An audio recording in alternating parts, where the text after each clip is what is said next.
Welcome, Capricorn. Thank you so much for taking the time to watch this video. This is a timeless reading, so whenever you watch this video is for you, Capricorn. If you have Capricorn in your sun, your moon, your rising, then this channeling, this message, this tarot card reading is for you. Remember, I do choose runes at the end, and I do illuminate the runes with the medicine cards.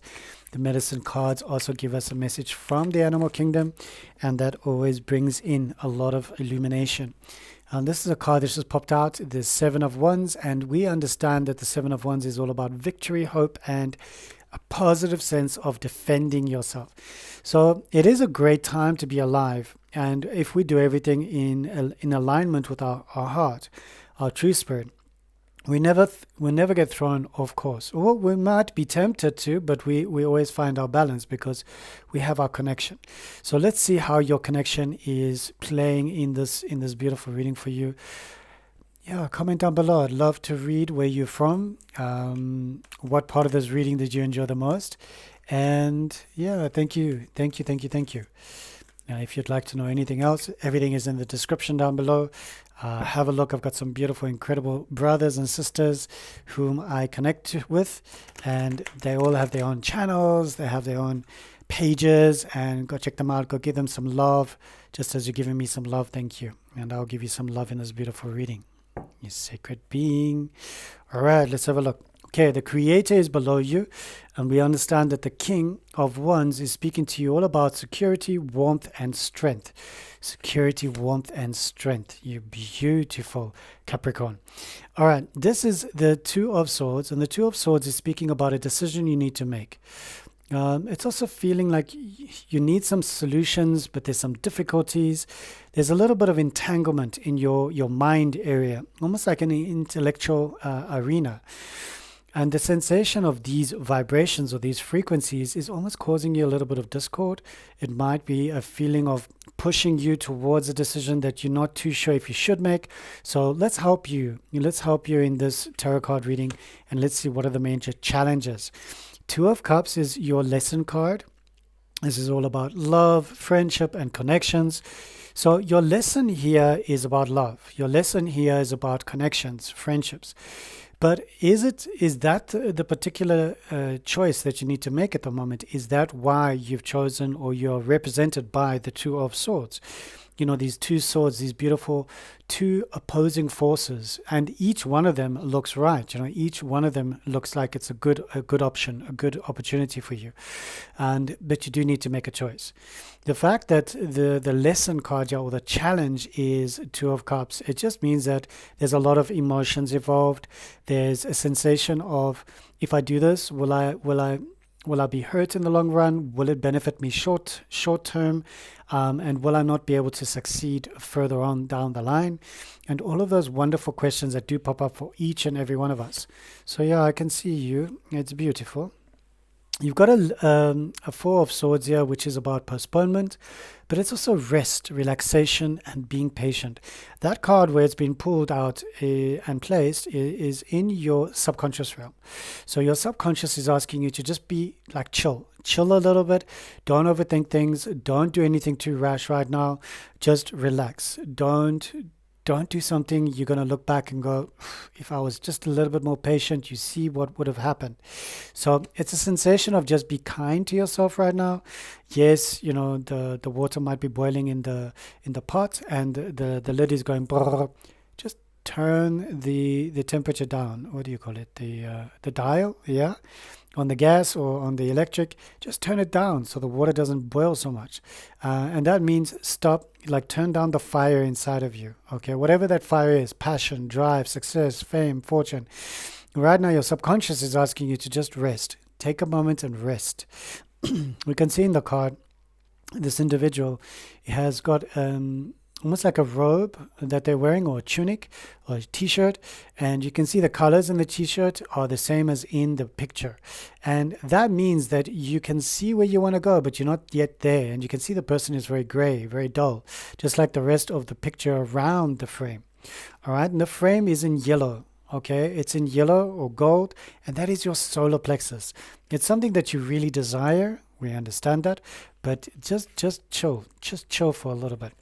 All right, this is popping up in your past. This is the Six of Pentacles. It's tolerance, generosity, and helpfulness. All right, whether this pertains to you or you were the one being very generous and tolerant of others, there's a sensation of you coming together and helping others.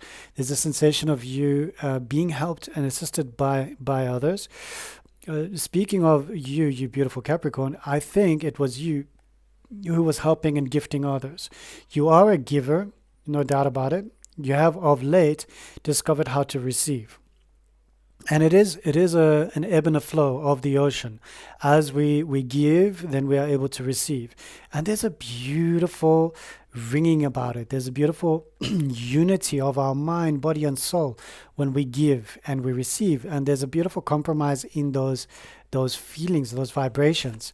And it has brought you to this point where you feel like you need to choose something that is in resonance and reflection of your true aspects of what you've learned in the past, which is the Six of Pentacles. All right. So this is your first Earth card that's popped up. It is in the past, but we're going to have a look at the future cards as well. This is from your higher self. Breakthrough. Ooh, I love that. All right. So we've got some justice here. Your higher self is speaking about judgment, fairness, and clarity. Okay. All right. So I love that these are mirroring one another. This is in the underworld, your subconscious. This is in your upper world, your higher consciousness, your higher self. So whatever you're feeling like something is not going to give, something's not going to break through, something is not going to happen, your higher self is saying, hey, there's going to be change. There's going to be a change. And this is a major arcana card. There's going to be a major life event. It just depends on how you deal with what you've got at the moment now. So breathe through it. Allow it to go through you. Write about it, tear it out, burn it, or put it in your cell phone, delete it afterwards. But you need to empty your cup. You need to release whatever is pent up inside of you. Because when we do not release it, it becomes a pressure cooker. And all of a sudden, there's just water everywhere and it's burning everybody because it's boiling hot. Yeah, it's coming from the inferno inside you. Okay. All right. Eight of Rainbows is coming up, Eight of Pentacles, but it is reversed. So inexperience, ignorance, and feeling overwhelmed in the working environment. So we understand that this card, where it's placed at the moment, is a possible future. So when you are applying for jobs, be sure that you do not oversell yourself, because when you get into the position, you're going to be like, oh my gosh, what is this now? Like, oh my word, I said that on my curriculum vitae, my resume, and it's just going to be a sensation of inauthenticity.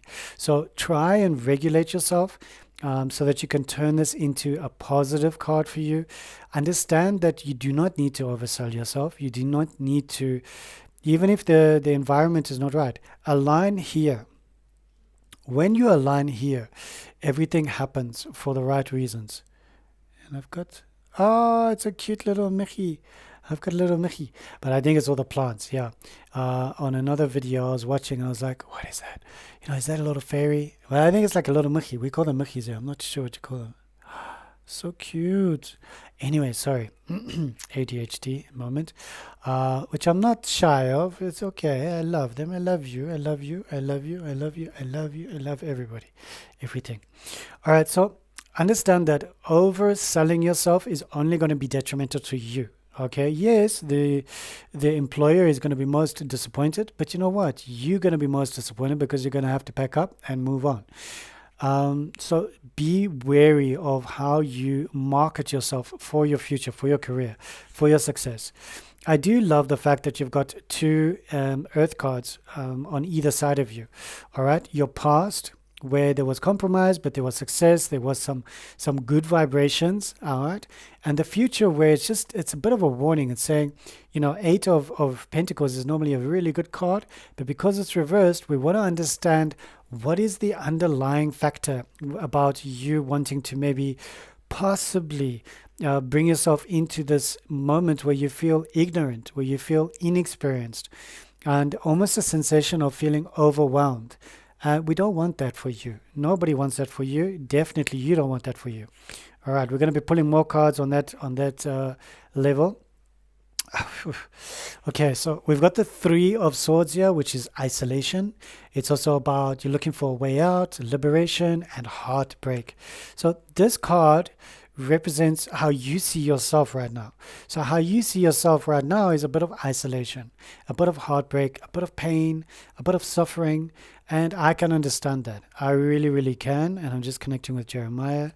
Okay, so Jeremiah is saying that, or they are saying, they are saying that regardless of how you feel right now, you're going to be having a breakthrough, all right? No doubt about it.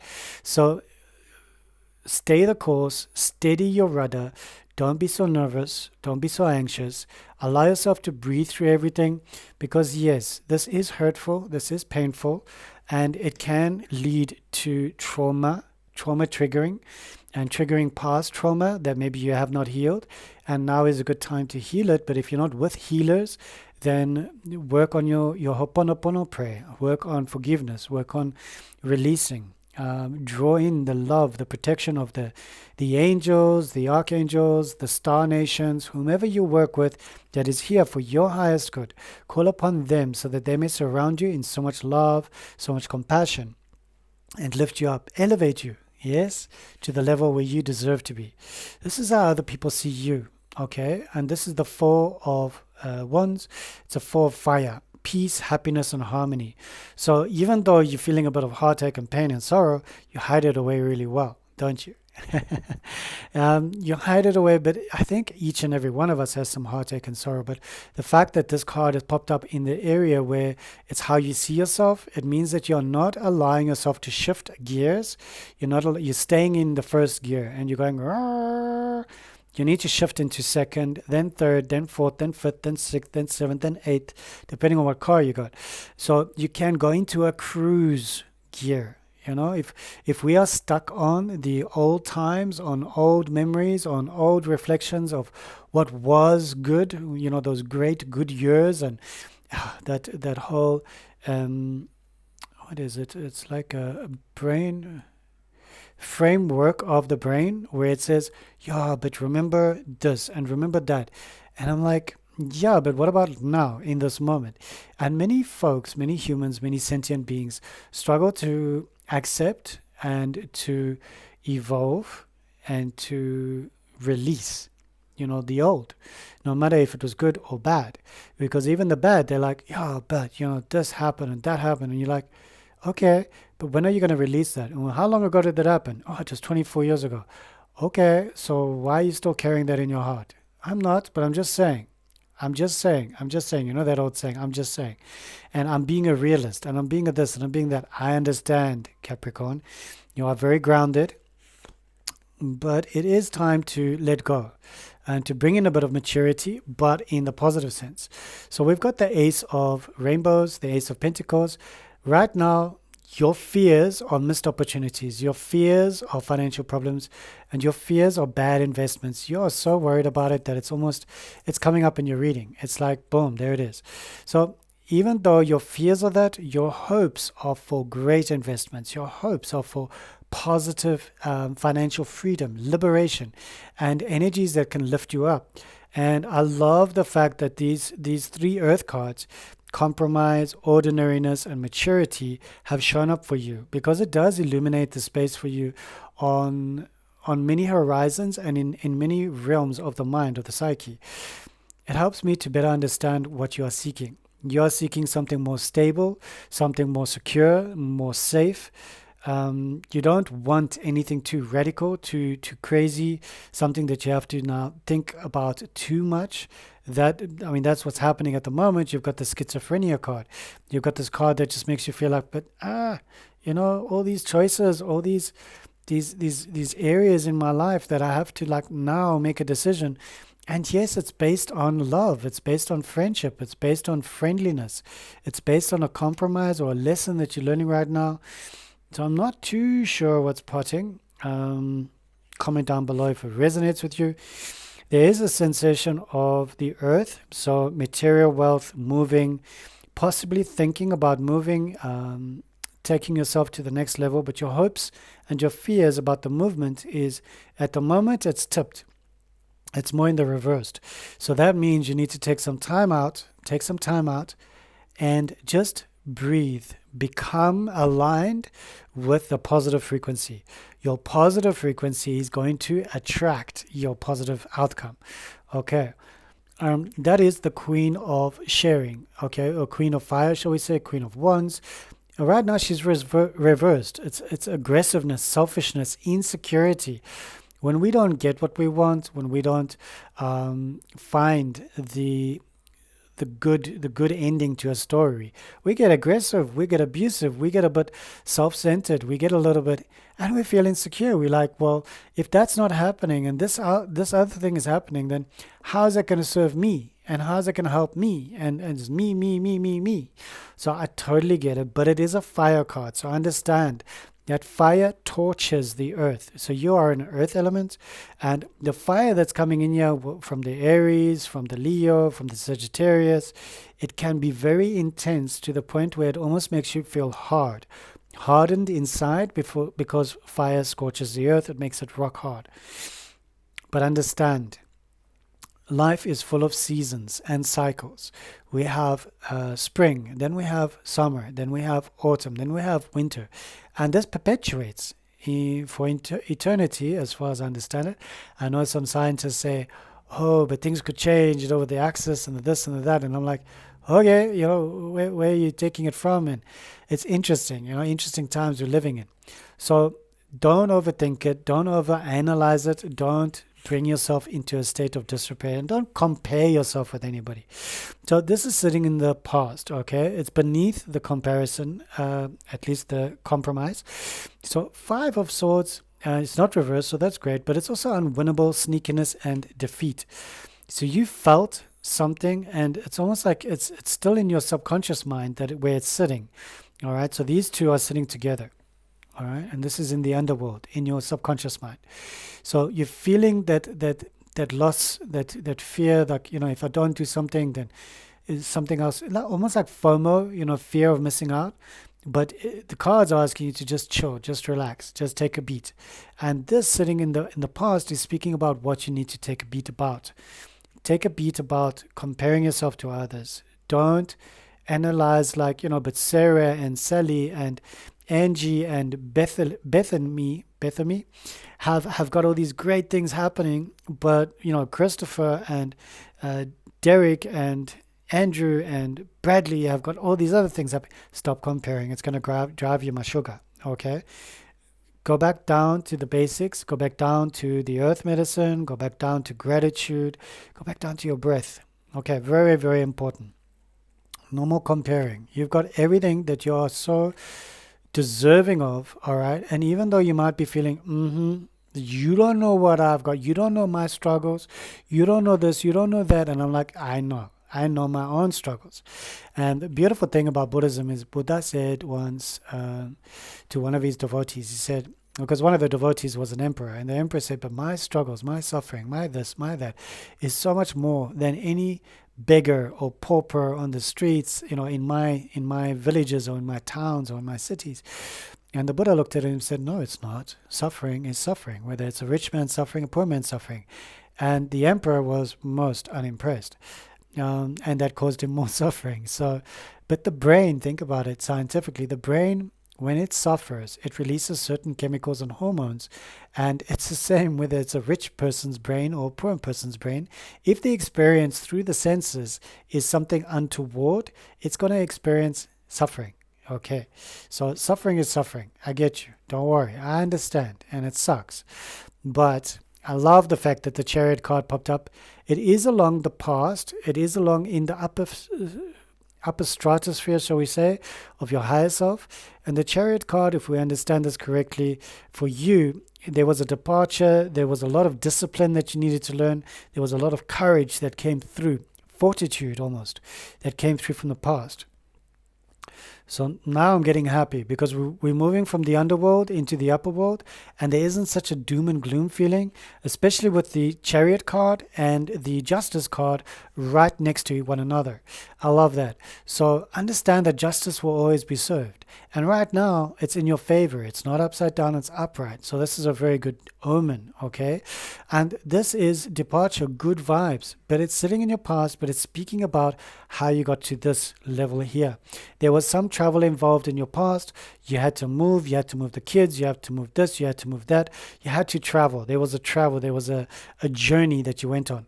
And it may not have looked at it as a journey at that time. It may have looked at it as an escape from hell. It may have had a look or in a different perspective.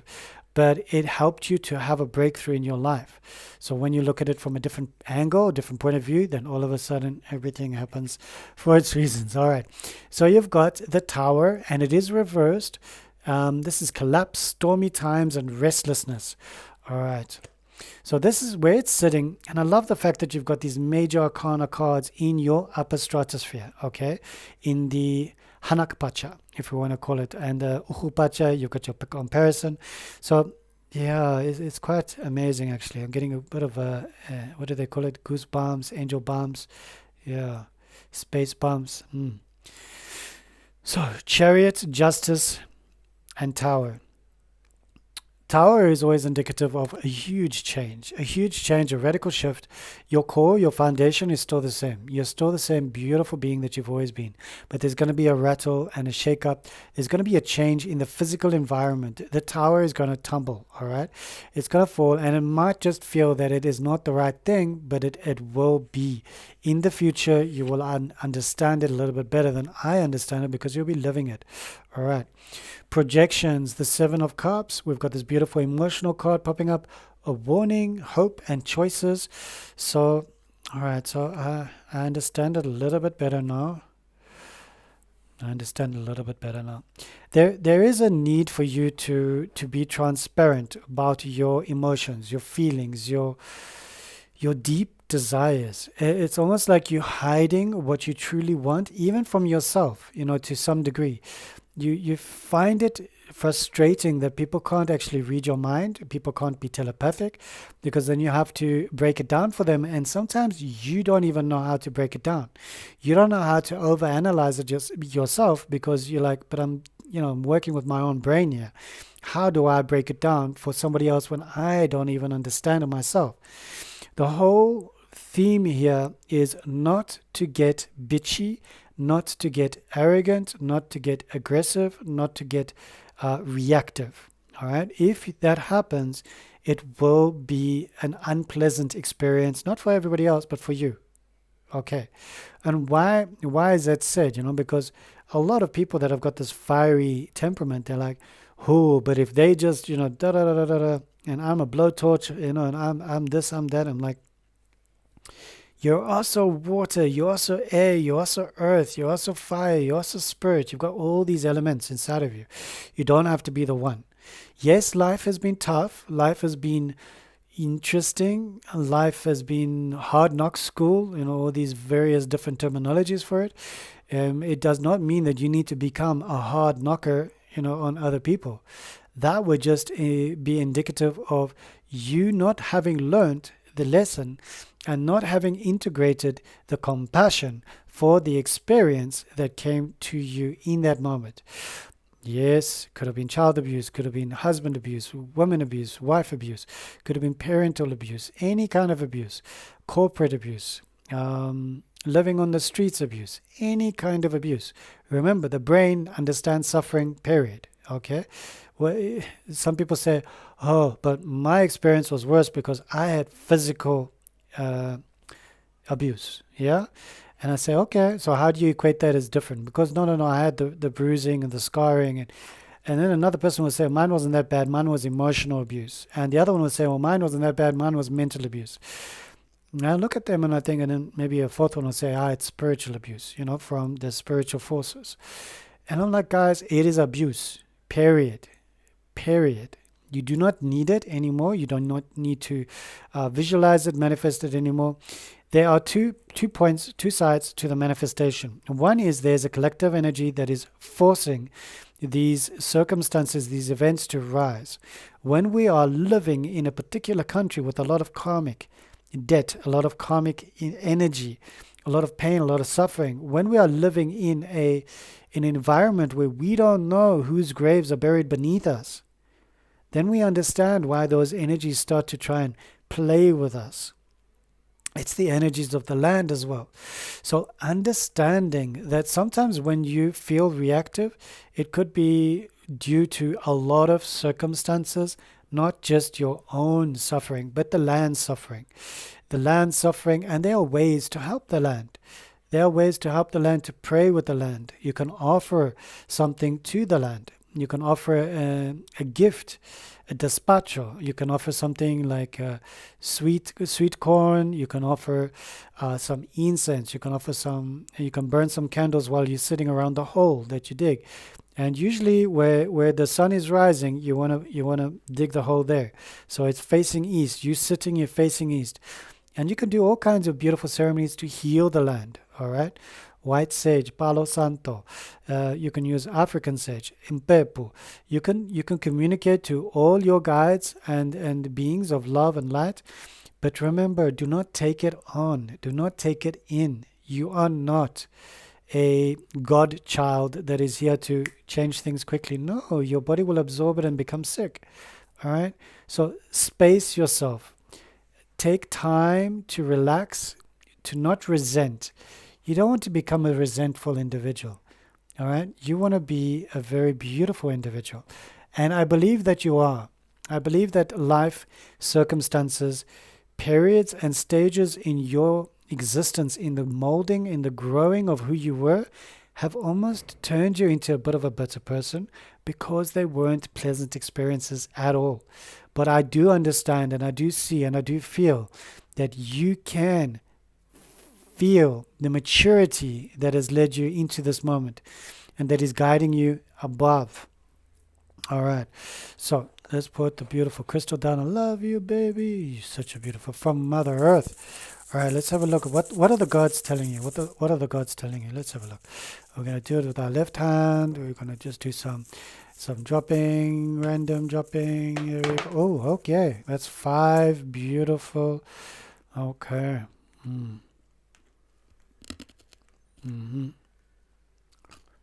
Okay. Whew. All right.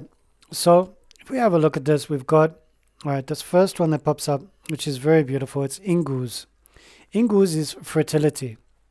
If you're in South Africa, and there are quite a few tribes here in South Africa, we are very blessed to have a lot of tribes that are flourishing in their own capacity. And in some of the traditions and the cultures, on the huts or in the clothing, you'll see this symbol, and these runes are from the Nordic gods. Yes, and we understand the symbology is about fertility, and I do feel that this is a fertile moment for you. I do feel like from the gods are talking about Ophelia. It's all about prosperity for you. It's all about you being prosperous on this journey. I also understand Berkhana, if I'm not mistaken, just checking, is all about love. You are here to divinely align yourself with loving beings, creative beings, and it feels sometimes, and in this reading, it feels like I can feel that you haven't found the beings that are completely, unequivocally, unconditionally loving. You know, there's always something, isn't there? There's always something that they want. There's always something that they need. There's always something. And when it comes to you, then they're like, oh, shame. Oh, well. Oh, so that's your journey. Oh, was it your birthday? Oh, happy birthday, belated. So you're always feeling like there isn't enough love. The gods are mentioning about this beautiful love for you. This is Tewaz. Tewaz is victory, but this is also Tyre's staff, all right? It's a very powerful rune that's popped up for you, Capricorn. And I do love this Degas. Degas. It's all about home. All right, so if we put this into perspective, home, victory, love, prosperity, and fertility. There is a great alignment here. There's a sensation of love is in the home. But where is the home? Remembering that the home is in the heart. When love is lacking in the environment, it usually means that we are not resonating with love. And a sensation of respectfulness, honoring. We know some words will trigger, and sometimes, especially one of the fire signs might say things because it's almost like there's no filter, it just comes out. And in their minds, in their hearts, they're not really thinking too much about it. And then that's when you need to just love, forgive, absorb, but set healthy boundaries. Just say, okay, let's just have a powwow. Let's have an indaba. What you said on that particular day, on that particular moment, it cut deep. And I understand, that it's a trigger. I get it, but I would very much appreciate it if you don't trigger me as much as I know how I can trigger you. So there's a mutual respect. When there's mutual respect, there's understanding, there's love, there's compassion, there's growth. Okay, but you need to have open dialogue. So if you're going to be using a talking stick, you can use Palo Santo. And when you're holding the talking stick, nobody else is allowed to say a beep until you're finished, your cup is empty, then you pass it to the next person. All right. So it might be a good idea to implement some talking sticks or some element of open dialogue communication so that you can be heard. There's just a sensation of you're not being heard, and it's frustrating, All right. So let's have a look at you beautiful soul. Let's see what animal card is coming up. And this is for Capricorn, whether it's in their rising, sure, their moon or their sun. Split the deck. This card is for you. Dog. Okay. There's some loyalty medicine popping up here for you. And I love dog energy. I mean, it's just, who doesn't love dogs? I mean, dogs are so cool. Granted, some people are fearful of dogs, past life trauma, or this life trauma. I get it. I understand. Healing, forgiving, and moving through it, because then you become a therapy human being. All right. Loyalty. Okay, let me just get my spectacles. It just helps me a little bit more. Let's see. Okay, let's have a look. Dog, you are so noble until the bitter end. Your medicine is the teaching of true and loyal friends. So dog is loyalty. All right, all of the Southwest and Plains Indian tribes had dogs. And let's just say Plains indigenous American people had dogs. These noble animals would often give warning signals of approaching danger. They helped in the hunt and were a great source of warmth on long winter nights. Since the canine tribe has many breeds, early indigenous dogs were usually half wild. This wildness, however, never divested the owners of their dogs in innate loyalty. Dog has been considered the servant of humanity throughout history. If a person carries dog medicine, he or she or they is usually serving others or humanity in some way. Here you will find the charity worker, the philanthropist, the nurse, the counselor, the minister, and the soldier, and quite possibly the healer, the psychic, the medium, the spiritual seeker, those beings that are just so loyal to the light, to love, to compassion, and to the star beings. Dog was the servant soldier that guarded the tribe's lodges from surprise attack. Dog is a medicine that embodies the loving gentleness of best friend and the half-wild protector energy of territorial imperative. Like Anubis, the jackal dog protector of Egypt, dog is a guardian. All right. Throughout history, dog has been the guardian of hell, as well as of ancient secrets, hidden treasures, and babies. While mothers were cooking or in the fields, dog honors its gift and is loyal to the trust placed in its care. In examining dog medicine, you might find that you have fond personal memories of owning and loving a dog as a pet. The message that dog is trying to give you is that you must delve deeply into your sense of service to others. Canines are genuinely service-orientated animals and are devoted to their owners with a sense of loyalty that supersedes how they are treated. Isn't that amazing, eh? If dog has been yelled at or paddled or walloped or clapped or murred or kicked, it still returns love to the person who was the source of its bad treatment. This does not come from stupidity, but rather from a deep and compassionate understanding of human shortcomings.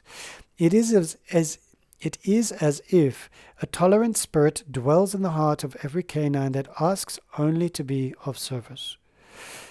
You can also see dogs that have had the loyalty beaten out of them. The cower and cry of the slightest look of disapproval, but this is not their normal nature. Some varieties of dogs have even been trained against their natures to be brutal and vicious. Out of a sense of service, these breeds have adopted the attack-orientated desires of their owners. They carry an altered genetic memory of what service means if they are to be approved of by their masters. Dog medicine asks you to look at how readily your sense of loyalty is countermanded by your need for approval. If you have pulled the dog card, you have. Okay, I have for you. There are several questions you need to consider, depending on the situation about which you are asking. All right, are you ready? It's so fascinating. There says several questions and there's only 4, but let's read the 4. Have I recently forgotten that I owe my allegiance to my personal truth in life?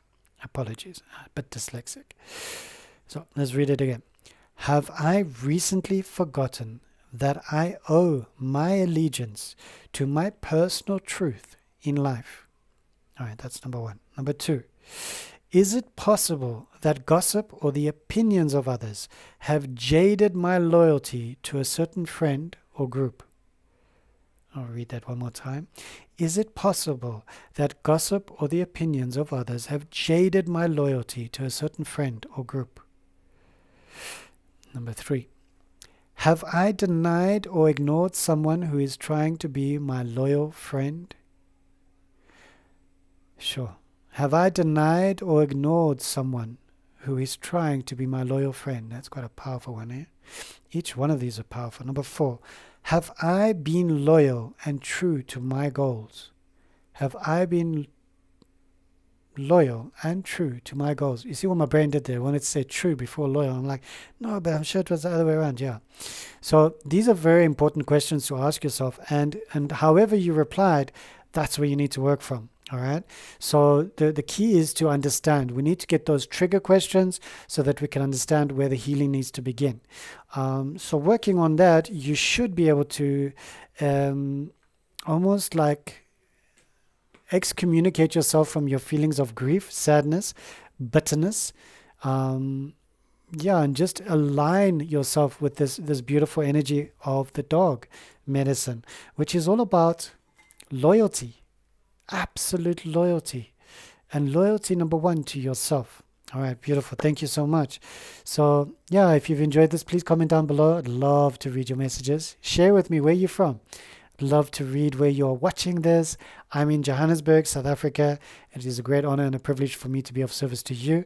If you'd like to buy me a coffee, if you'd like to donate to the channel that supports my mom's kitty, and myself, I'd be most humbled and most grateful as well. All the information is in the description down below. Satnam Wahe Guru.